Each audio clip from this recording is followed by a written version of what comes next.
चाहता हूँ महामारी कोरोना वायरस को लेकर बहुत बड़ा संकट आ चुका है। अपने जान को सुरक्षा स्वयं करें और अपने परिवार को भी सुरक्षा स्वयं करें।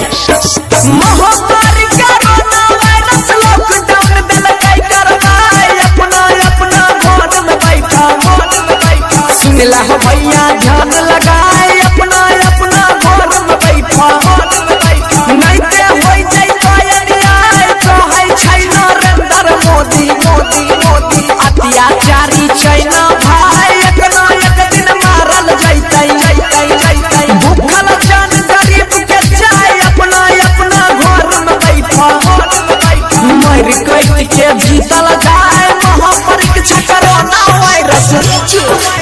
महाभक्ति रिकॉर्डिंग स्टूडियो खगड़िया।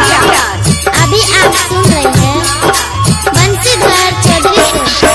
मोदी सरकार देश के खातिर दावर दल कर जान लगाए अपना अपना घर में बैठा हमरो तोरो सबके भलाई अपना अपना घर में बैठा संकट मोचन बन जाओ भाई लक्ष्मण रेखा पार न करिहो अज्ञा के पालन दहो निभाई घर से बाहर कहीं न जइहो बनसी धर दिल को समझाई अपना अपना घर में बैठा हे दुर्गा भगवती माई खतरा में छै जान बचा। Mahabhakti recording studio Khagaria.